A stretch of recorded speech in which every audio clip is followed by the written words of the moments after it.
In this video, we are going to see top 10 Java programs that you should know in order to become a better Java developer. While you're watching this video, please make sure that you pause this video and practice on your own so that on different inputs you get different outputs, and based on the logic of the Java program, you clearly understand the purpose of writing the Java program. If you are new to Java programming language, then you can watch my other Java tutorial playlist that I have made for you, which contains several videos that will help you to understand the basics about the Java programming language. You can also access the timestamps I have given in the description section in order to jump to a particular Java program. So without wasting any more time, let's get started. Java program to find the sum of numbers entered by a user. So guys, basically the user is going to enter some couple of numbers. As you can see, for example, numbers entered by user, it is 10 and 20, and the sum of numbers that is entered by user, it will be equal to 30. So this sum, that is 30, we are going to calculate with the help of a Java program. Another example that we will see is enter the count of numbers. That is, let's say if the user wants to add more than 2 numbers. So in this case, user will have to tell how many numbers the user will have to enter, and accordingly using the for loop, we will add those many numbers and then we will find the sum of those numbers. So let us move to Eclipse IDE and quickly write the Java program to find the sum of numbers. So first of all, we are going to add 2 numbers. So let's say we define the 2 number variables, that is num1 and num2. These number variables are not having any values over here, but we are going to take the values from the user. So first of all, we will ask the user to enter the first number. So over here we will have the print statement and we will say enter first number. Now in order to take the first number from the user, what we will do is we will define a scanner class over here. So we have the scanner class and the object, let's say we define it as the SC. So it will be new scanner. So we have used the constructor over here, and this will be system.in. That's because we are taking the input from the user on the console. So over here SC is the object that we will use in order to take the values of num1 and num2 from the user using the console. So what we will do is over here on the next line we will have num1, it is equal to sc dot next int. So guys, as you can see, there are multiple methods that are being used in the scanner object. So in this case we are going to use the next int method. That's because it will take the integer from the user. Similarly, what we will do is for the num2 as well, we will take the input from the user by using this another print statement over here. So I'll just copy this and paste this over here. I'll say enter second number, and then we will use this expression, that is using the num2. So I'll just copy this and paste this over here. I'll change this to num2 over here. So num2, it is equal to sc dot next int. This will be responsible in order to take the second number,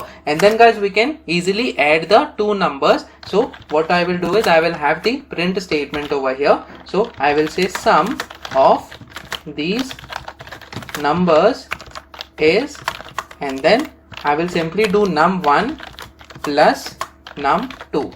So guys, this is the important expression over here. We have taken the values, that is num1 and num2, from the user using the console and using the scanner object over here, and we are adding both these numbers and displaying as the sum by using this string, that is sum of these numbers is. So guys, let me just save this file now and try running this code. So as you can see, it is first of all asking for enter first number. So we will say 10 as the first number, and then I'll press enter. So it is asking for second number, enter second number. So I'll say 20 and then I'll press enter. So as you can see, sum of these numbers is 30. Now guys, let us take another example. I'll run this code once again. So the first number that I will enter is, let's say I enter 14 over here. So I'll say 14, and then the second number that I want to add is, let's say I want to put 17 as the second number. So the sum should be 31 over here. So as you can see, sum of these numbers is 31, and in this way we can easily add the numbers using the Java program by using the scanner class over here. Now guys, let us move to another example in which the user wants to add the numbers that is more than 2. So till now we have added just 2 numbers over here. What if the user is having more than 2 numbers? So what we will have to do is we will ask for the user to enter the count of the numbers that the user want to be added. So over here I have cleared all the lines of code. So what I will do is, first of all I will provide int count. So over here user will enter the count of the numbers, and then we will take all the numbers from the user one by one using the for loop over here. So what I will do is, first of all we will take the input from the user. So we will say enter count of numbers and then colon, and then we will again have the scanner class over here. So again I will use the sc object, it is equal to new scanner, and guys this is the way, this is the constructor that we are using in order to take the input from the user. We have system.in. So guys, over here we have defined our scanner object. Now what we will do is we will take the count from the user. So count, it is equal to sc dot next end. So the program will ask the user enter count of numbers, and the user will enter the count of the numbers by using this sc dot next end method over here. And then we have the semicolon. Now guys, we have to use the for loop, and that many number of times, that is whatever count is entered by the user, we have to go through that for loop. So over here what I will do is, inside the for loop we will have int I, it is equal to 0, I less than count. So I, it will go from 0 till I less than count. We are not making it as less than or equal to. That's because we are starting from 0 and not from 1. And then over here I'll say I plus plus. Now guys, inside this we will have to take all the numbers one by one. So what I will do is, I will just take one variable over here, that is number, and then another variable which will store the sum of all these numbers. So what we will do is, one by one we will take all the numbers. So over here I'll say number, it is equal to sc followed by dot, and then we have next end. So the very first number that is entered by user, we will have to add it into the sum. Now guys, over here initially what I will do is, I will say sum, it is equal to 0 initially. That's because we have not added any number so far. So after the user has provided any number over here and it is being stored in the number variable, we will add this number variable to the sum variable over here. So we can simply do sum, it is equal to sum plus number. So guys, hopefully you have understood this particular concept, that is sum we are keeping it as 0 initially. That's because we have not got any number from the user so far, but inside this for loop, one by one the control flow will come over here and it will ask the user to enter the number, and then after the user has entered the number, that number will be added to the sum variable, and finally after coming out of the for loop, the sum variable will have the sum of all the numbers that were added by the user. So over here finally what we have to do is, I will simply say sum of all these numbers and then colon, and then I'll say sum. So guys, this is very simple program in order to find the sum of multiple numbers that user wants to enter. So guys, let me just save this file and try running this code now. So over here enter count of numbers. So I'll say 5 as the count of number, and then guys, since we have not provided any statement over here, it is not printing any statement over here on the console as well, but over here we are supposed to provide all the 5 numbers one at a time. So let's say I provide first number as 1, then second number as 2, third number as 3, fourth number as 4, and fifth number as 5. Now guys, after entering the last number, notice that when I press enter, the control flow should come out of this for loop, and then this statement, that is sum of all these numbers, should be printed along with the sum. So let me just press enter over here. So as you can see, sum of all these numbers, it is equal to 15. So if we check in the calculator as well, if we add all these numbers, that is 1 plus 2 plus 3 plus 4 plus 5 and then equal to, it is saying 15. So guys, this is the Java program that will help you to take the count of the numbers from the user and add all those numbers one by one in a particular variable and print the value of that variable finally outside the for loop over here. Let us take another example. Let me just run this code once again. So enter the count of numbers. Let's say I provide the count of numbers as 4 this time, and then I want to enter 4 numbers. So let's say I start with 7, and then we have 8, and then we have 9, and then we have 10. Let me just extend this console so that you can see all the output over here. So as you can see, we have entered the count as 4 and the numbers, that is 7, 8, 9 and then 10. And then when I press enter, as you can see, sum of all these numbers, it is 34. Only 4 numbers were taken over here. That's because we had given the count as 4. And if we check the same thing in the calculator over here,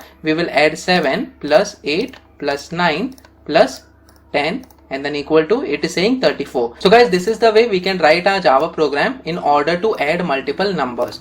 Java program to reverse a string. So guys, basically as you can see in this example, if the string is equal to ABC, we are supposed to get another string, that is the reverse string, and the content of this string will be CBA, which is the reverse order of this original string, that is ABC. So guys, let us write a Java program to do so. So let me just move to the Eclipse IDE over here, and first of all we will define the string, that is string over here, and I'll say str, it is equal to ABC in this case. So inside this quotes we are going to write ABC as the string over here. Now guys, we are going to have another string, that is the reverse string in this case, in which we are going to have the reverse order of this string, that is ABC. So initially the reverse string is blank. So what we will do is, the logic behind this program is very simple. We have to go through the for loop and we have to extract each character over here, and that character needs to be appended in the front of this reverse string. So what we will do is, we will have another character, that is ch over here,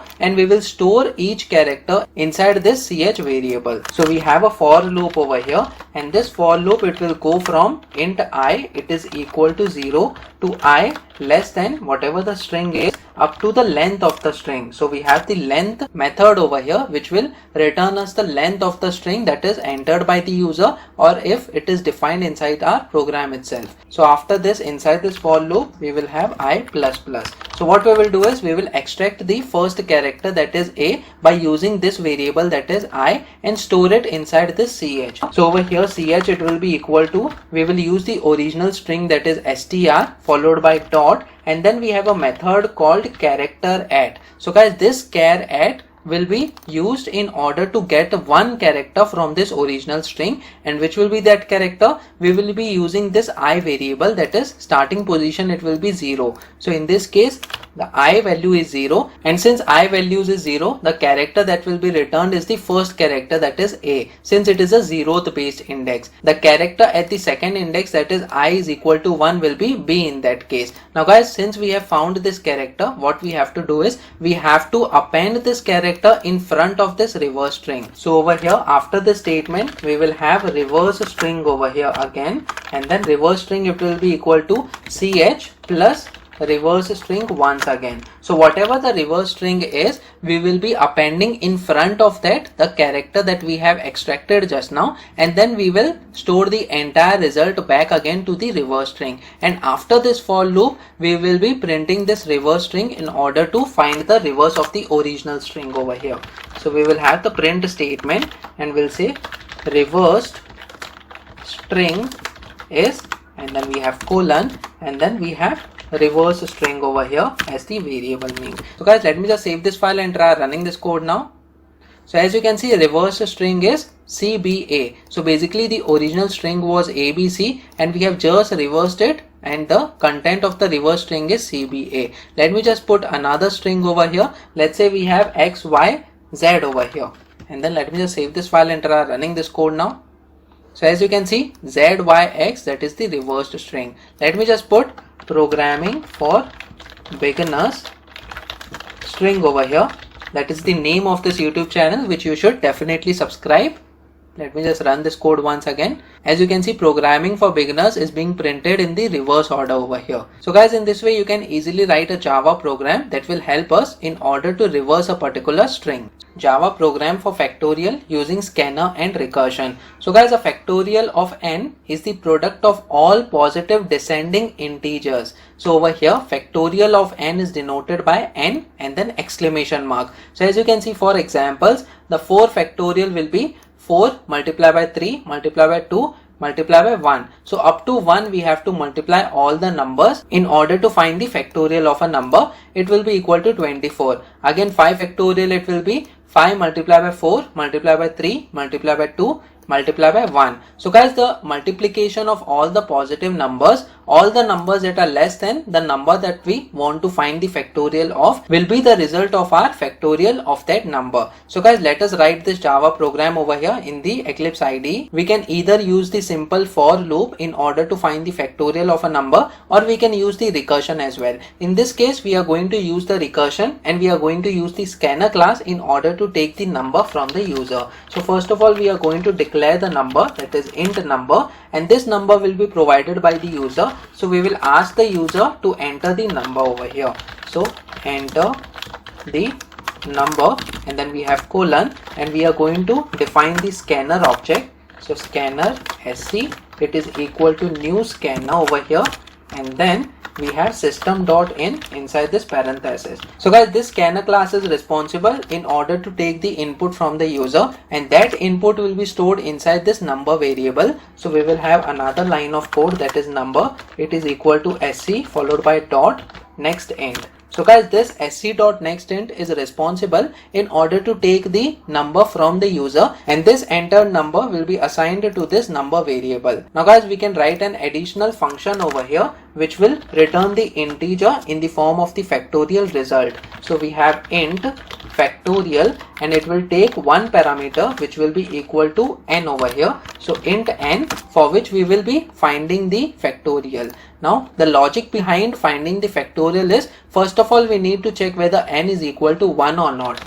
So if n it is equal to 1, we have to return 1 in this case. So what I will do is, we will say return 1. Now guys, if n is not equal to 1, the control flow will go to the next line, and it will simply return n multiply by factorial of n minus 1. So we are calling this method once again from inside this method body. So guys, this is the main functionality of the recursion. So recursion means calling the function from the function body itself. So that is what we are doing in this case. Now what we are doing exactly over here is, let's say the entered number is 1 over here. So we will call this factorial function, and the integer n it is equal to 1. In this case n is equal to 1. Yes, in this case it will simply return 1. So the answer will be 1 because 1 factorial is 1. Now what if the entered number is 2? So the parameter for the factorial method will be 2 over here. So is n equal to 1? No, in this case. So it will go over here,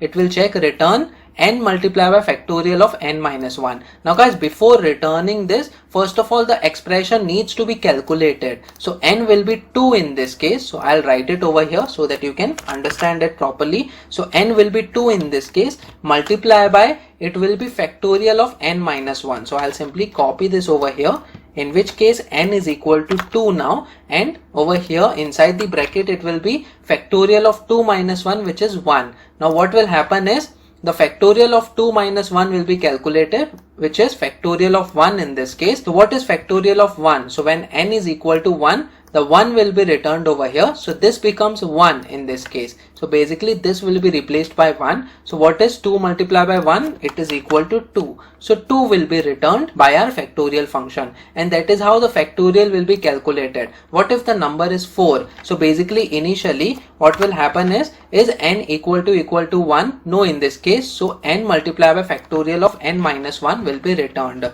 So what is n right now? It is 4. But before calculating this expression, we need to find factorial of n minus 1, where n is equal to 4. So factorial of 4 minus 1, it will be equal to 3. Next time the control flow will come over here, n will be equal to 3, and in this case factorial of 2 will be found, and then next time n it will be equal to 2 again, and factorial of 1 will be found. And as you know, factorial of 1 is what? It is 1. So 2 multiplied by 1 is 2 over here. So 2 will be returned and it will be replaced over here. So 3 multiplied by 2 is 6. So 6 will be returned and it will be replaced by factorial of 3 over here. So it will be 6, and then 6 multiplied by 4 is 24. So 24 will be returned to the main method, and that is what is being displayed over here. 4 factorial is 24, and that is how the Java program of factorial will work. So we just need to call the factorial method over here. So what we will do is int answer, it is equal to factorial, and then what we will pass is this number that is entered by user. So I'll just copy this and paste this over here, and then what we will do is we will have to print the answer over here.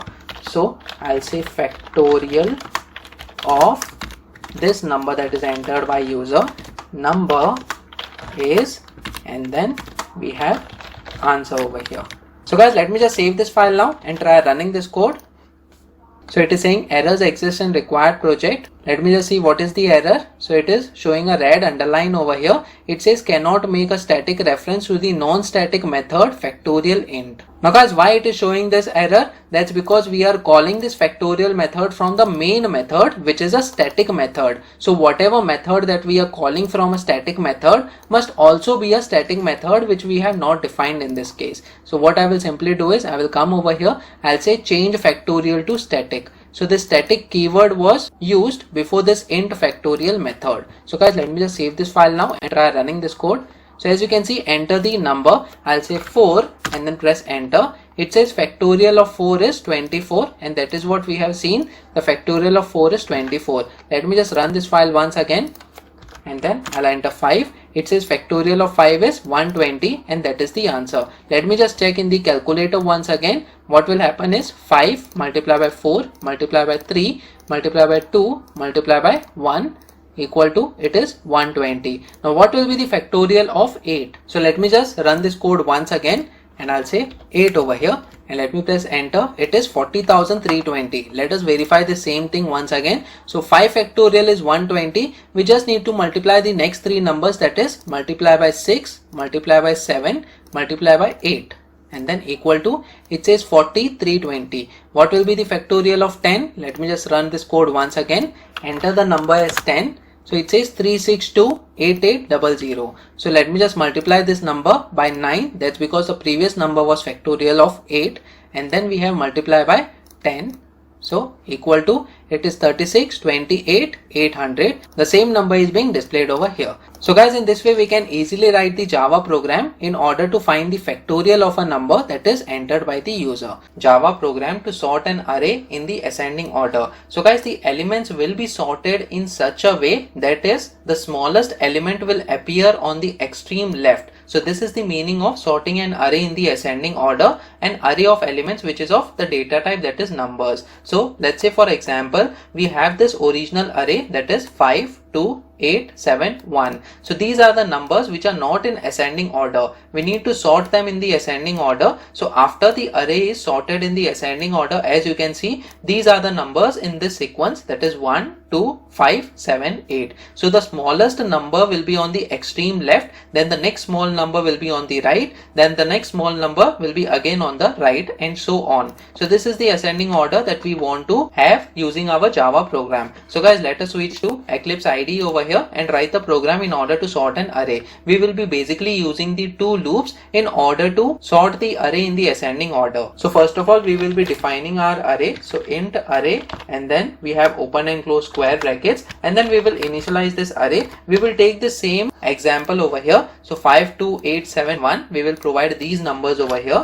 5, 2, 8, 7, 1. Guys, you can also use the scanner or buffered reader classes in order to take the input from the user and assign those input to the array over here, and the process will be same, the algorithm will be same in order to sort the array. So basically over here what we are going to do is, first of all we will print the original array over here, so that before sorting we will be able to check what is the content of the array. So we have the print statement over here, and I will say original array and then colon over here, and then we will be using the for loop in order to iterate through all the elements of the array. So inside the for loop we have int I, it is equal to 0, I less than array followed by dot, and then we have something called as length in order to find the number of elements in this array, and then we have I plus plus, and then inside this loop we will be having our print statement. This time we will be using the print method instead of println, so that we get all the elements on one line. So basically what we have to do over here is we have to refer to this array followed by open and close square brackets, and inside the brackets we are providing this I variable which is iterating through all the elements inside the array, followed by the space character, so that all the elements can be space separated.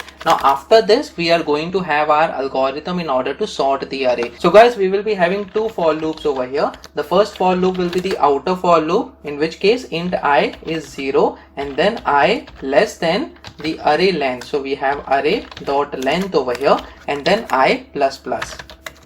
So outer loop goes through each and every element starting from the index 0, and inside this we will be having another loop, that is the inner loop, in which case int j, it will be equal to I plus 1, which means that I will be 5 initially and the jth value will be I plus 1, which means 2 initially. So every time using the outer loop will be fixed on one particular number and the inner loop, that is j, will go to each and every number. So first 2 will be checked and we need to check whether this 2 is it smaller than the first element, that is 5 or not. If yes, then we need to replace them, and then again it will go to 8 and it will check whether this 8 is less than the first element or not, in which case it will be 2 after replacing this 2, and so on. We have to check all the elements one by one. So over here j is equal to I plus 1 and then j goes up to the array length, that is array dot length over here, and then j plus plus. Now guys, inside this we need to check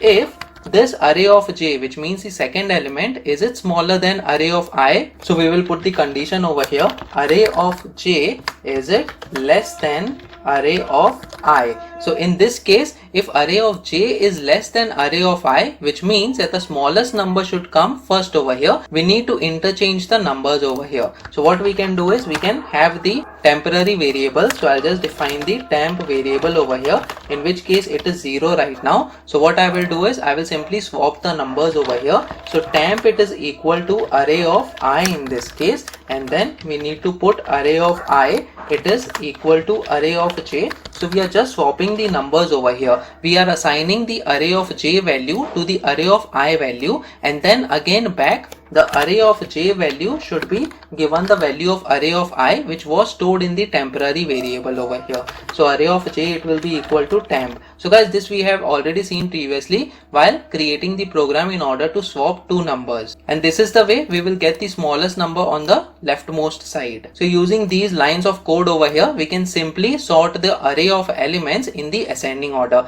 Guys, this is not one of the most optimum way in order to sort the array. It does the job of sorting the array when you are having the small number of elements in your array. In the upcoming videos, we are going to see the optimum ways in order to sort the arrays in the ascending and descending order. So you should subscribe to this channel, that is Programming for Beginners, in order to get more helpful videos about the different Java programs. And now what we will do is, after this for loop, we will simply print the content of the array, which can be done by using these lines of code. So I will just copy these lines of code over here and I'll paste this over here, and I'll say sorted array in this case. So it is sorted array, and then I goes from 0 up to array of length, and then we are going to access all the elements using the array of I element. And now let me just save this file and try running this code now. So as you can see, original array, it is 52871, and then sorted array is coming on the same line. What we can do is we can provide the /n character over here so that it comes on the different line. And one more thing that we can do is we can use the print method over here so that the numbers are listed on the same line where the label is present. So over here we will use print statement, and over here as well in the original array we will be using the print method. Let me just save this file and try running this code once again. So as you can see, original array, it is 52871, which is not in the ascending order. Now we are getting the sorted array, that is 1 2 5 7 8. Let me just put another example over here. We'll change the content of the array. So let's say 32 45 6 87 and then 12, and then let's say we have 1. So let me just save this file and try running this code now.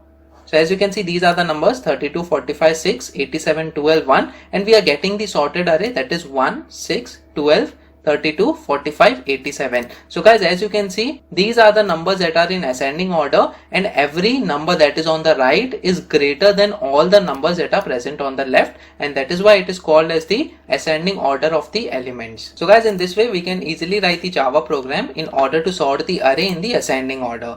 Java program to print pyramid star pattern. So guys, this is the pyramid star pattern. As you can see, we are going to have the number of rows being entered by the user over here, and we are going to print all the stars in the form of a star pattern. So the algorithm for pattern programs, each pattern program has 2 or more than 2 loops. The number of loop depends on the complexity of the pattern or logic. So guys, basically we can draw any star pattern based on our requirements, and it depends on the logic that we have to put inside the the outer and the inner loops that we are going to use. Now the first for loop works for the row and the second for loop, which is the inner loop, works for the column, and we are going to draw this pyramid star pattern. Now guys, what will be the logic? So for example, as you can see, this is having 6 rows over here, and in the last row there are 6 stars over here. Now the very first row, it is having how many number of spaces? So it depends on that. So as you can see, if we count these number of spaces, it is 1, 2, 3, 4, 5. So having the 6 rows, on the first row we will be having 5 spaces first of all, and after that we will be having 1 star, and then in the next row it will be how many number of spaces? It is 1, 2, 3, 4. So on the second row it will be 4 number of spaces, and then after that we are having our 2 stars over here, and so on the sequence continues over here. On the third row we have 3 space characters, on the fourth row we have 2 space characters, fifth row we have 1 space character, and in the sixth row, that is the final row, we don't have any space character. So this is the logic that we have to use in our Java program. So let us move to Eclipse IDE over here, and first of all we will define the variable that is int row. So this number of row you can take from the user, or else you can define it over here. So for simplicity, I'll provide the row as 6 over here, and we are going to draw the pyramid star pattern. So what we will do is, first of all we will have the outer loop. So it will be int I, it is equal to 0, and then I goes up to the value of the row variable over here, that is I less than row, and then we have I plus plus. So guys, it will go from 0 to less than 6, which is 5. So it will be 6 number of rows in our case. Now what we will do is, first of all we need to draw the space characters. It is 5 number of space characters over here on the first row. So what will be the logic? So over here we will be having another for loop, that is int j, it is equal to, in this case we need to take the row. So since we need to draw the 5 space characters over here, it will be equal to row minus I. Since I will be increasing with the time, the space characters needs to be decreased. So row minus I will decrease the number of space characters over here, and then finally, since initially the row value is 6, and 6 minus I, it will be equal to 6 itself. So we need to do minus 1 so that we get the 5 number initially. Now this jth value will be 5 initially, that's because row which is 6 right now, minus I, that is 0 right now initially. 6 minus 0 minus 1 will give us 5. So 5 number of characters we need to draw, and then j will be greater than or equal to 1. So basically j, it will be going from the value that is 5 right now up to the value that is 1. So we will be having the 5 number of space characters. After this we need to decrement the jth value this time, because we are going from the highest value to the lowest value over here. And then inside this loop, what we will do is, we will simply have the space characters using the print statement, since we need all the space characters on single line. So over here we have the space characters. Now after having all the space characters being printed, we want to print this star value. So star is 1 right now. So what we will do is, we will again have another for loop. Again we can use the jth value. That's because the control flow already came out of this loop. So we can use the jth value once again. We cannot use the ith value because the control flow is still inside the outer for loop. So we will be using the jth value once again, and over here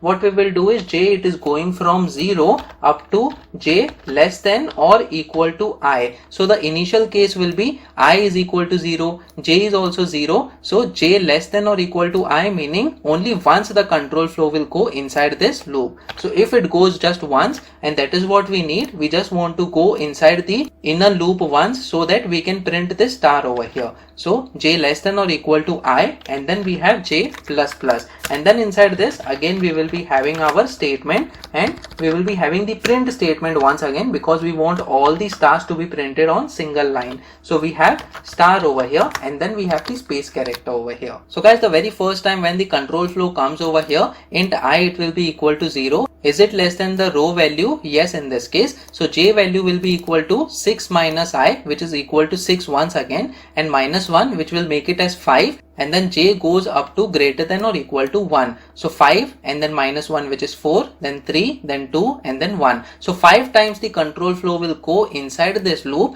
and the space characters will be printed on the same line. And then after that, on the 6th character, the j will be equal to 0 and j goes up to less than or equal to I, in which case only once the control flow will go inside this, because initially the value of I is 0 over here. So after going just once, this star will get printed over here, and then we need to come out of this loop, and now the control flow will come to the end of this outer loop as well. And after this we need to have the star pattern on the next line. So what we will do is, after this second for loop, we will simply have the println statement, so that the control flow helps us to come on the next line on the console. So guys, when the control flow comes back over here once again, i's value will be 1 after doing I plus plus. So j value will be what now? Rho is 6 minus I, which is 1 right now. So 6 minus 1 will be 5 minus 1 will be 4. So 4 times the space characters will be printed over here, and then j is equal to 0.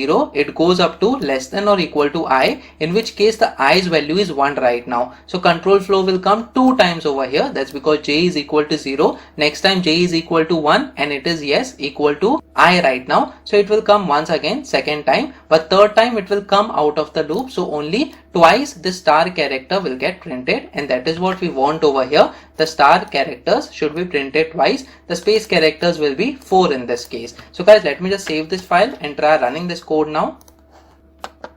So as you can see, we have got the pyramid star pattern over here. As you can see, we have 6 number of rows over here, and that is how we have created the simple Java program in order to print the star pattern. So let us put the row number 10 over here, so that we get the 10 number of rows in our case. Let me just save this file and try running this code now. So as you can see, we are already having 10 rows over here. 1, 2, 3, 4, 5, 6, 7, 8, 9, 10. And guys, this is the way we can easily write our Java program in order to print the pyramid star pattern depending on the number of rows that we want. Guys, apart from this, if you have any other star pattern to be printed, it just depends on your logic, what logic you put inside these for loops, and ultimately you will be able to draw any star pattern that you want to draw. Java program to sort numbers using bubble sort algorithm. Now guys, the bubble sort is the simplest sorting algorithm that works by repeatedly swapping the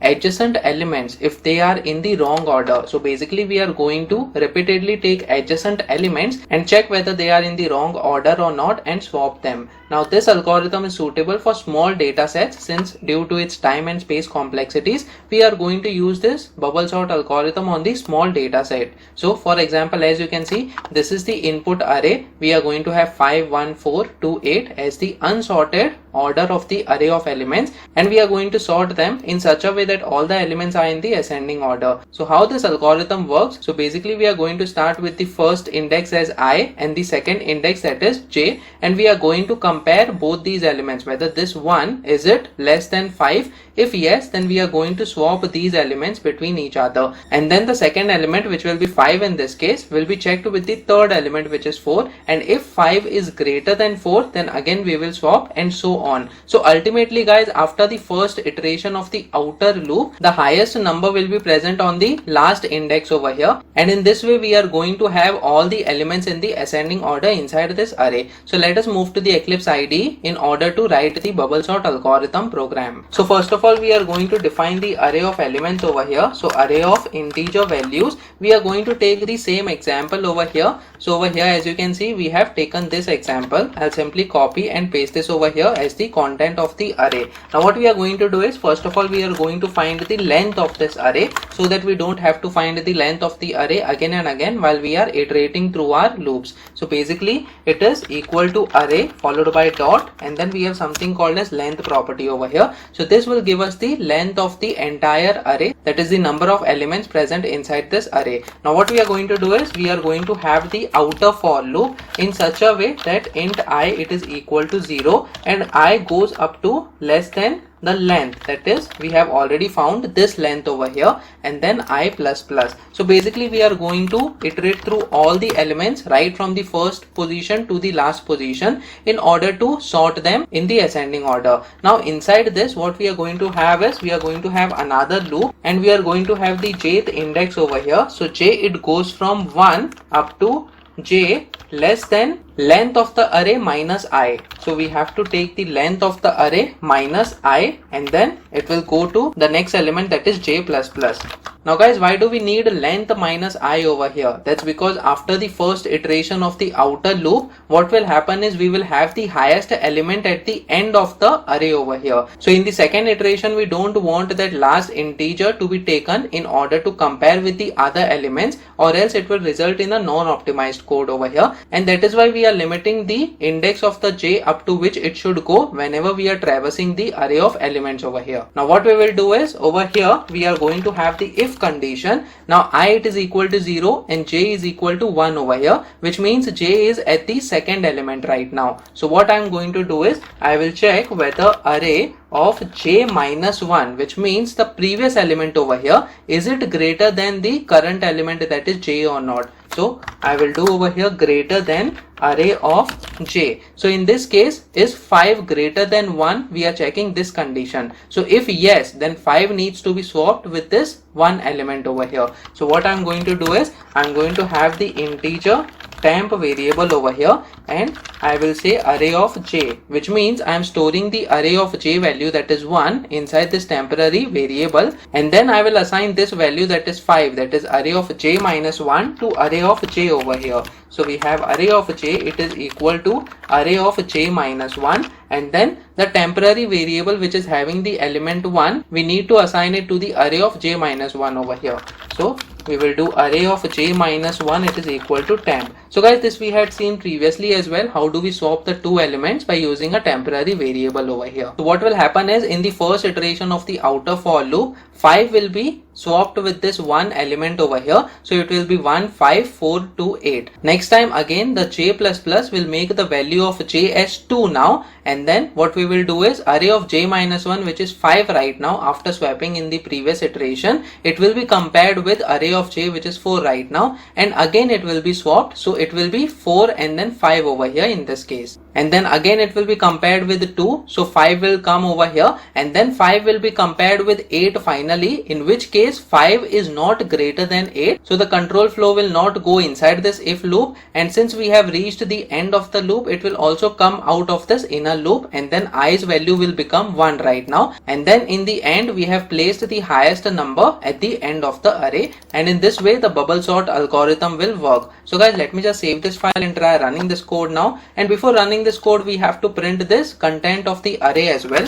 So what I will do is, simply we will have another for loop where int I, it is equal to 0, and I goes up to the length of the array over here, and then we have I plus plus. Now I want to print the content of the array. So what I will do is, I will simply use the print function over here. So instead of println, we will use the print statement, so that we get the content of the entire array in a single line separated by space characters. So we have sorted array, it is, and then what I will do is, I will use array and then the index, that is I, and then separated by space characters over here. So we have space character. Let me just save this file and try running this code now.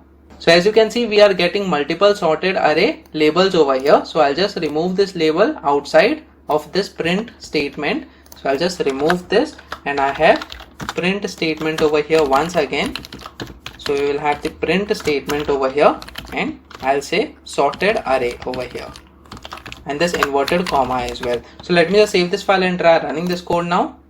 So as you can see, sorted array, it is 1, 2, 4, 5, 8. So we are getting the sorted array. I will also print the unsorted array that we had previously taken over here. So I'll provide unsorted array over here, unsorted array, and then again we are printing the unsorted array first, and then after that we are going to have the sorted array. So before this, what I will do is, I will simply have the println statement, so that the sorted array is printed on the new line over here.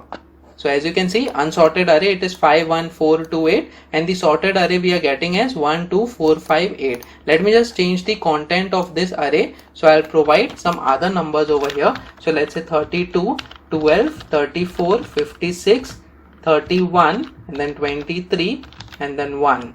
So let me just save this file and try running this code now.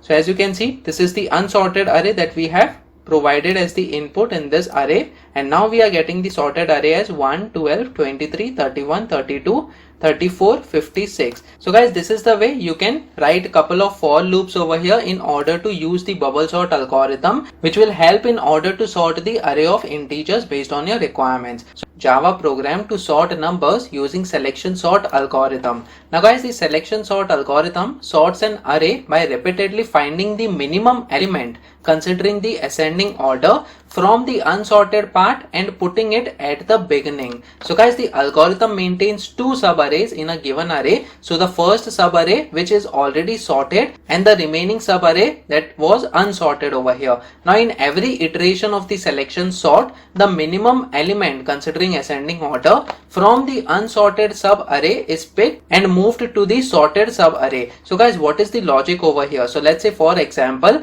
we have this array of elements over here, that is 64, 25, 12, 22, 11. So basically we are going to fix a pointer to the first element initially, that is 64, and we will compare all the other elements using the inner loop, that is from the second element up to the last element, and check that which is the minimum element from all these elements, and if there is any minimum element which is less than the first element which was already fixed, then this first element will be replaced by the minimum element. So over here, as you can see, 64 is the first element which is fixed at the first position, and we are going to find the minimum element out of all these four elements over here, and we are finding that 11 is the minimum element. So is 11 less than 64? Yes, in this case. So we have swapped these two elements, that is 11 and 64.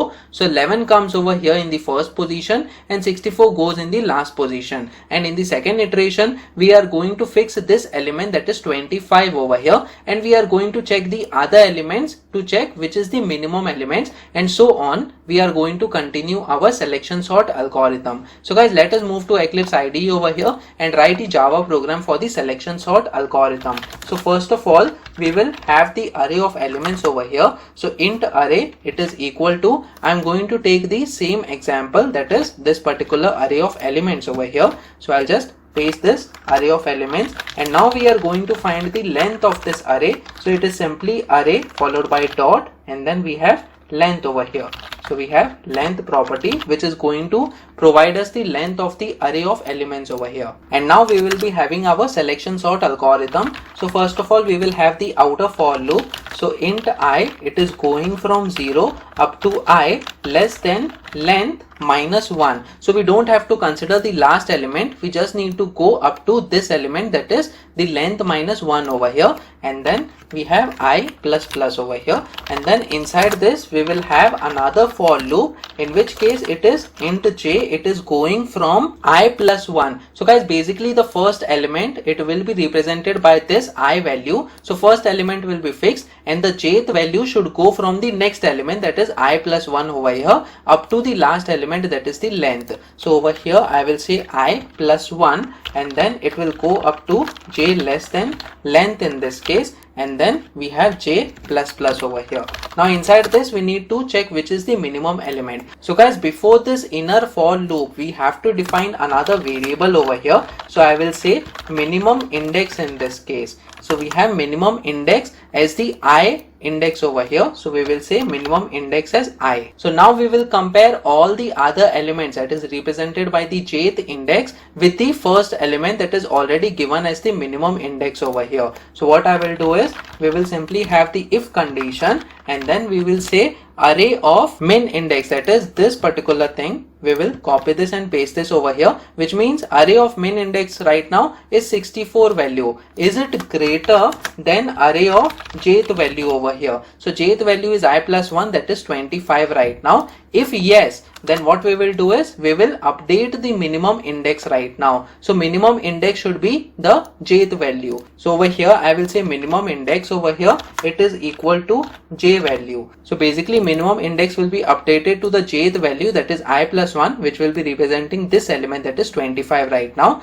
And then again what will happen is the j plus plus will make the value of j go to this particular element, that is 12. So is array of min index right now, which will be the value of 25, is it greater than 12? Yes, in this case. So 12 will be minimum index now, and then so on. It will be compared in such a way that we go up to the end of the loop, and ultimately we will find that 11 is the minimum index right now, and then we will come out of this for loop. So after coming out of this for loop, what we will have to do is whatever minimum index that we found, we need to replace it by the first index, that is represented by this ith value over here. So we will have the temporary variable over here, and then we will say it is equal to array of min index right now. So array of min index is being stored in the temporary variable, and then we will say array of min index over here. So I'll simply paste this min index. It will be equal to array of I. So array of I is 64 right now, and this 64 will replace that number which is currently at the min index right now. And then what we will do is array of I, it will be equal to temp in this case. So guys, we have successfully swapped the two numbers over here between the min index and the I variables over here. So let me just save this file, and before we can run this code, what we have to do is we have to print the array of elements in the sorted order. So again we will have the for loop over here. It goes from int I, it is equal to 0, and then I is less than length, and then we have I plus plus over here. We will have the print statement. I'll remove this ln part, and then we will have array of I, and then separated by the space characters, and before this we will be having our print statement saying that sorted array. So we have sorted array over here followed by colon, and then again we will be printing the unsorted array over here. So I'll say unsorted array. We have unsorted array. It will be printed with the help of this for loop. So I'll just copy this and paste this over here. So unsorted array, and then we will also get the sorted array, and in between both the array elements, what we will have is we will have the println statement, so that both the labels are on separate lines. Let me just save this file and try running this code now. So as you can see, we are getting unsorted array. It is this the content of the array elements that we have already defined over here in our program, and the sorted array, it is 11, 12, 22, 25, 64, which is in the ascending order. Guys, let us take another example now over here. Let's say I provide 100, then we have 123, 34, 23, 45, 21, 11, 9, and then 65 over here. And guys, one more thing, I'll remove this ln part over here so that the label and the content of the array elements are on the same line. So let me just save this file and try running this code now. So as you can see, unsorted array, we are getting this array that we have already defined in our program over here, and the sorted array, we are getting all the elements in the sorted order: 9, 11, 21, 23, 34, 45, 65, 100, 123. So guys, in this way we can easily use the selection sort in order to find the minimum element for the sub array over here, which is in the unsorted form, and then place it in the correct position, and ultimately we will find the positions of all the elements in such a way that the entire array will be sorted in the ascending order. Java program to sort numbers using insertion sort algorithm. So guys, the insertion sort is a simple sorting algorithm that works similar to the way you sort playing cards in your hands. Now guys, insertion sort is one of the efficient sorting algorithms that you can use for the small data sets in order to sort the array of elements having the integers. Now guys, the array is virtually split into a sorted and an unsorted part. Values from the unsorted part are picked and placed at the correct position in the sorted part. So for example, as you can see, we have this array that is 12, 11, 13, 5 and 6. So guys, initially we start from the first two elements over here, that is 12 and then 11. So in the first pass, what will happen is this 12, it will be compared with the second element, that is 11, and if this 12 is greater than 11, so both these elements will be swapped over here. So 11 and 12 are being swapped, and then again it will be checked whether this 11 is it smaller than the previous element. So since it is the first element now and there is no previous element with which the element can be compared, so the first pass is completed. Now in the second pass, this 12 and 13 is taken into consideration. So is 13, is it less than the previous element, that is 12? No, in this case. So second pass is also completed. In the third pass, we will take this 13 and 5. So is 5 less than the previous element, that is 13? Yes, in this case. So 13 will be assigned to this fourth position over here. So 13 is assigned over here. 5 goes over here. Now is 5 less than the previous element, that is 12? Yes, in this case. So 5 and 12 are again replaced over here. So 5 comes to the second position. And then is 5 less than the previous element, that is 11? Yes, in this case. So both the elements are swapped. So 5 and 11 are being displayed over here. And then again the 5 is being compared with the previous position. But since there is no other position over here, 5 remains over here, and we have completed the third pass over here. So if you can see, after this third pass, 5, 11, 12, all these are in the sorted order. Again the unsorted array over here, that is 13 and then 6, it will be compared again. And in the fourth pass, the last element over here, that is 6, it will be compared with the other elements over here, and ultimately it will come to its position in such a way that all the elements are in the ascending order in the array. So guys, this is the way that the insertion sort algorithm will work. So let us move to the Eclipse IDE and check the Java program for the insertion sort algorithm. So first of all, we will define the array of integers. So int array, it is equal to, we will take the same example over here. So I'll simply copy this array of elements and paste this over here. And now what we have to do is we have to find the length of the array. So int length, it is equal to array followed by dot, and then we have length property. So this will return us the length of the array over here. And now we will have our for loop over here. So int I, it is going from the second position. So guys, remember that in the insertion sort, we will start from the second position over here, and we will be comparing the previous elements over here. So int I, it is equal to 1, and then I less than the length of the array, and then I plus plus over here. Now guys, inside this for loop, we will have a temporary variable, and we will name it as key over here and assign the value of 11 over here, that is the second element, which is being represented by the ith index. So I will say array of I over here. So initially we will take this as the key and we will compare it with the previous elements over here. Now what we will do is we will have another pointer, that is int j, it is equal to I minus 1, that is the previous element. So right now the key value is 11, and array of j, it will be pointing to this element, that is 12 over here.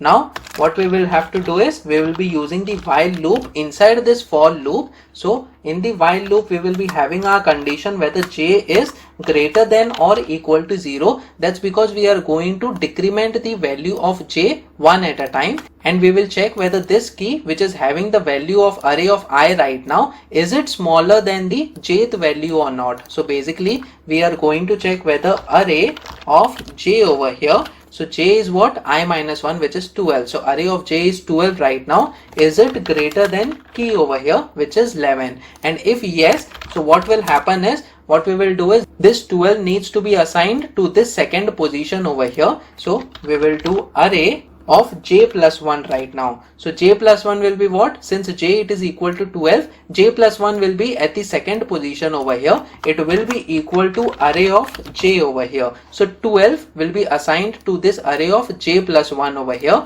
And then what we will do is j, it is equal to j minus 1, so that the control flow will come over here once again. So is j greater than or equal to 0? No, in this case, since j value goes before this element, that is in the minus 1 index over here. So the control flow should come out of this for loop. So after coming out of this for loop, what we are getting is at the first position we already have 12. At the second position we also have 12. That's because of this particular line of code over here. So we simply have to assign this value, that is 11, which is present inside this key variable, to this array of j over here. Now since we have done j equals j minus 1, so j value is minus 1 right now. So we simply have to do array of j plus 1 in this case. So it will be j plus 1. It will be the value of key right now over here. So guys, to understand this algorithm once again, the outer for loop, it is having int I, it is equal to 1 up to the length. So basically we will be going from this second position, that is 11, up to the last element over here, that is 6. And now inside this we are having a key variable over here which is being assigned array of I. So basically key value is 11 right now. J, it is equal to I minus 1. So since we are comparing the previous elements, so j value will be at the first element right now, which will be 12 right now. So is j greater than or equal to 0? Yes, in this case, since over here it is j equal to 0. And is array of j, which means 12, is it greater than key, which is right now 11, since we have assigned the array of I to key over here?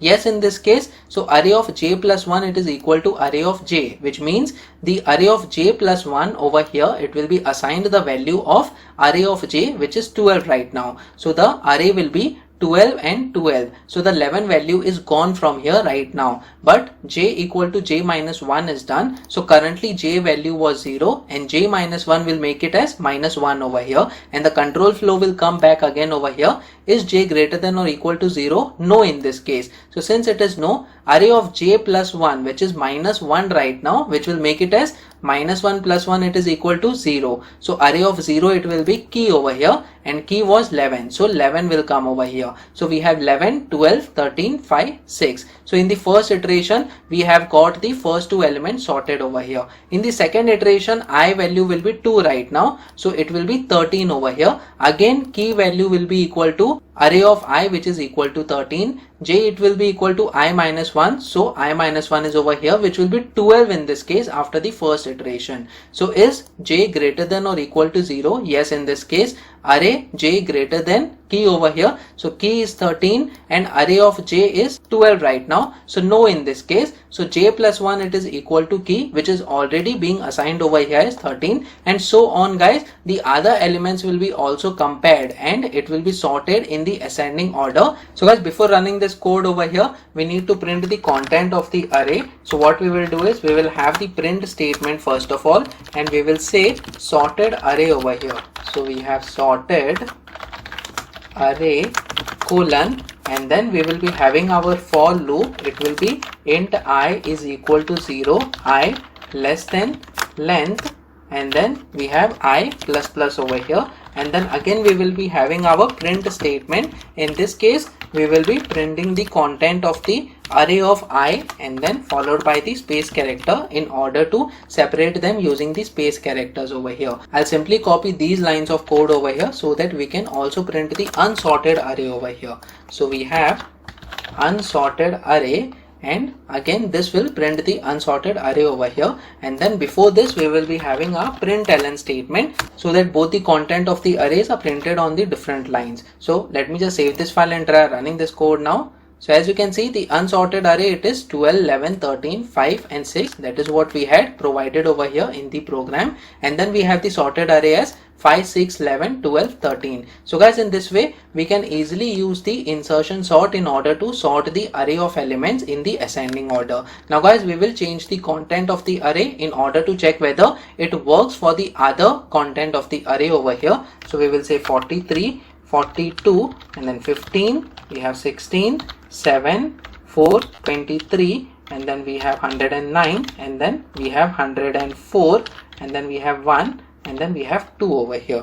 Let me just save this file and try running this code now with this random number of elements over here in the array. So as you can see, we have the sorted array over here. We have 1, 2, 7, 15, 16, 42, 43, 104, 109, 423. So all the elements over here are in the ascending order. So guys, this is the way we can write our insertion sort algorithm using the Java program. Java program to generate multiplication table. So guys, in this program, we will learn how do we generate the multiplication table of a given number that is entered by the user. We can easily use the for loop, or else we can also use the while loop in Java in order to print the multiplication table of the entered number. So for example, let's say if the user enters the number that is 5, so the multiplication table will look like this, that is 5 multiplied by 1, it is 5, 5 multiplied by 2, it is 10, and so on. All the results should get displayed. So guys, this is the Java program that we are going to write in order to get this kind of input over here. So let us move to the Eclipse IDE over here, and the very first thing that we will do is we will declare a variable that will be the integer number. Now this number will be entered by the user, so we have to ask the user to enter the number in order to find the multiplication table of. So over here we will say enter number for multiplication table, and then user will enter this number. So over here we will be using our scanner class in order to take the input from the user, which is one of the easiest way in order to take the input from the user on the console. So over here we have the new scanner, and then in the parenthesis we will be having the system.in, so that the user is able to provide the input on the console over here. Now this input will be taken by using the sc object. So we have sc followed by dot, and then we have something called as next int over here. So guys, this is the method, that is next int, which is responsible in order to take the input from the user. Now once this input is taken from the user on the console, we have to assign it to this number variable. So we can simply provide this number variable over here followed by equal to operator. So this line of code will help us in order to assign the entered number to this number variable over here. Now we simply have to print the multiplication table. So how do we print that? So we are simply going to have the for loop, and then we will have int I. It is going from 1 up to, we want the numbers up to 10, so it will be I less than or equal to 10 in this case, and then we have I plus plus over here. Now guys, simply we will be having our print statement over here in order to print the multiplication table. So we will be having our print ln, and then what do we want is this expression, that is 5 multiplied by 1, it is equal to 5 in this case. So over here the 5 number will be fixed, which will be the entered number by the user over here. So we will be using this number, so we say number and then followed by plus, then we have a space character followed by this multiplication symbol, and then we have the space character once again. So we have double quotes, space over here, and then followed by star character, and then we have space once again, and this number is changing every time. So initially this is 1, then we have 2, then we have 3, 4, 5. So this number, how we can get this? Using this I variable, which is dynamic in this case, since after every iteration over here the I's value will be changing. So over here we will be providing I value, and then followed by, what do we have is, we have a space character equal to, and then space, and then the result of this multiplication. So over here we have double quotes followed by space equal to, and then we have space character once again, and then the result of this multiplication, that is number multiplied by I. What will be the result over here? So we simply have to provide the expression inside the brackets over here. So we will say number then multiplied by I over here in this case, which will give us the result of the multiplication of these two numbers over here. So guys, just by using this one println statement, we will be able to get the entire multiplication table of the number that is entered by the user. So guys, let me just save this file and try running this code now.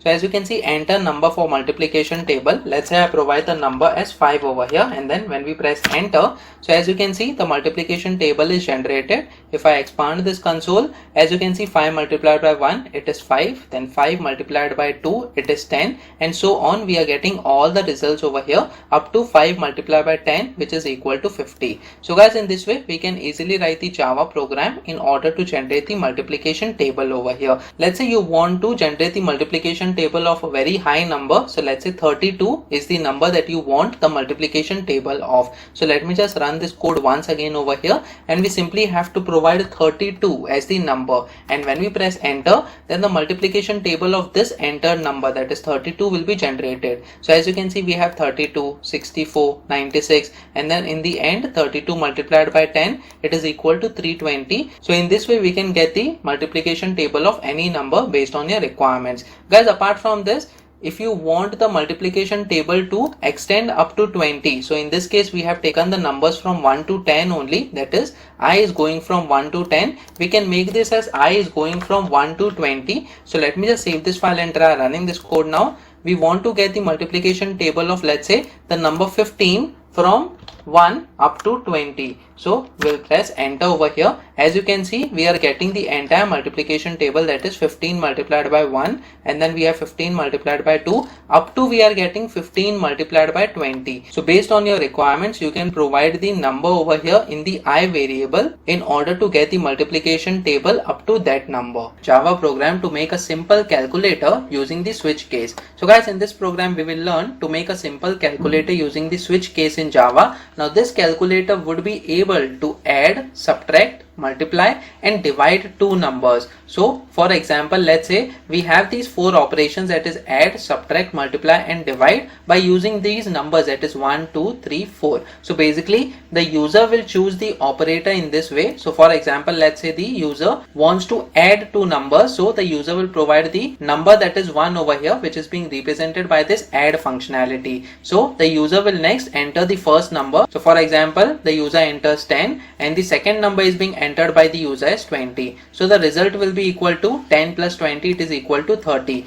In the similar way, there are other operations as well which will be covered using this calculator in the Java program. So guys, let us move to Eclipse IDE over here, and first of all we will define some variables. So we have int operator over here first of all, which will define what kind of functionality the user wants to perform, followed by we have first number, so let's say n1, and then the second number, that is n2 over here. And then guys, we will simply show the users the different operations over here. So we have the println statement over here, and inside this we will define the different operations. So one is for add, and then we have on the next line 2 is for subtract, and then so on.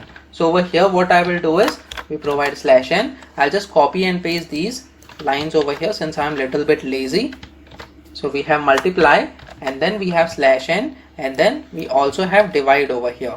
So we copy this and we have divide. Now guys, on the next line we will ask the user to provide the operator, that is to choose the operator. So we ask the user to choose operator over here. So choose operator. So user will provide one of the numbers over here, either from 1 to 4. So how will the user provide the number? By using the scanner class. So we will be using the scanner class over here.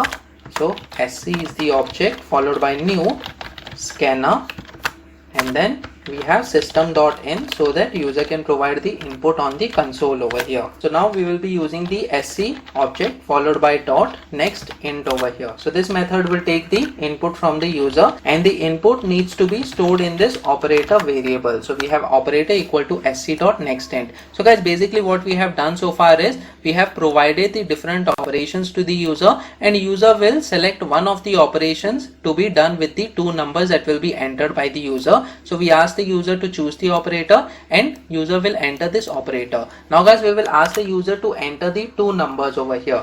So first of all, we will ask the user to enter first number.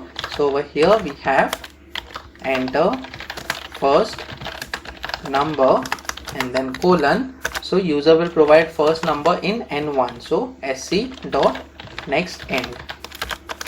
So the first number will be stored in the n1. Similarly, we will ask the user to enter the second number. So I'll just copy these lines of code and paste this over here.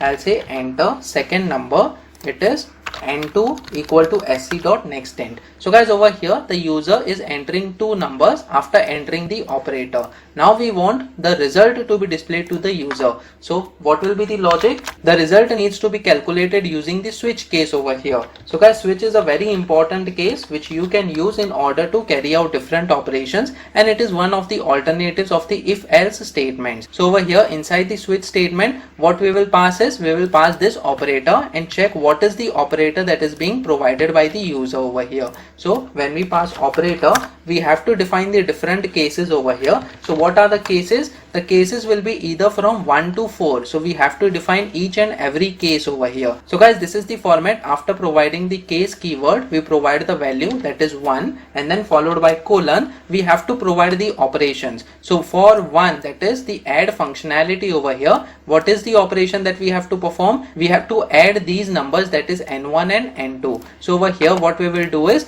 we will have another variable which will store the result, and initially we have its value as 0 over here. So what we will do in this case, that is case 1, it is result equal to n1 plus n2. So basically these two numbers that is being entered by the user, we are adding both the numbers and storing it in the result variable. And then guys, it is very important that we have the break keyword. So when we provide the break keyword, the following case statements that we have to provide over here, the control flow will not go in those case statements. So when we have another case statement, the next case statement will be with the value of 2, which is representing the subtract operation over here. So this 2, it is colon followed by the same operation, but in this case we have to subtract the two numbers. So n1 we will do minus n2 over here. Similarly, we have case 3 and case 4. So I'll quickly copy and paste these lines of code over here, and I'll change the cases.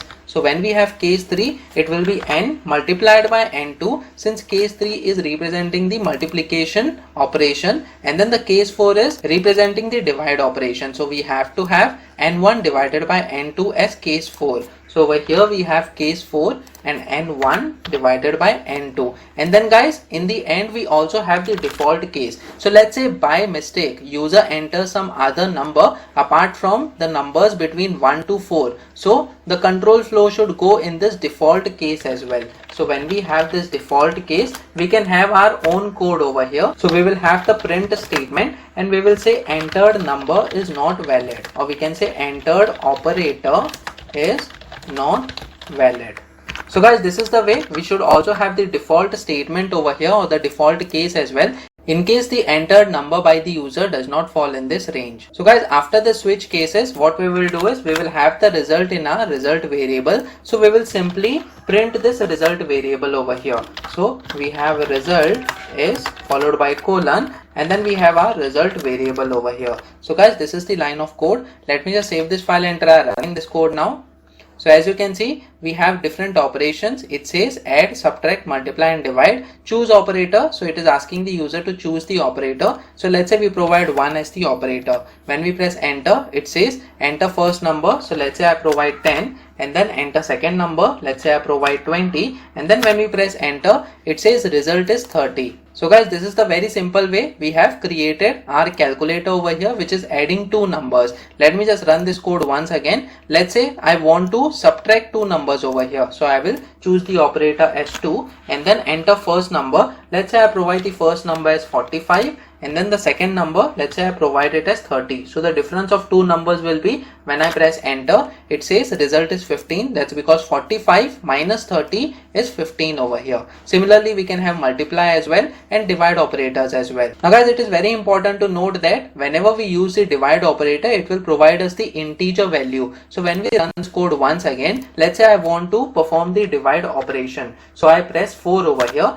and let's say we provide the first number, that is, let's say we provide 10 as the first number, and the second number is 3. So 10 divided by 3 will give us 3 as the integer and not 3.33. That's because we are using the integer variable to store this result. So when we press enter over here, we get the result as 3. Now in order to get the accurate result, you need to have the result variable as double. So guys, the operations with the double data type, I'll leave it up to you as a homework for you, so that you come to know how do we create the simple calculator using Java program. So we have come to the conclusion of this video about the Java programs. Hopefully you have got enough knowledge about the various Java programs that we have seen in this video. So continue learning and continue practicing. I'll see you in the next video. Till then, stay tuned.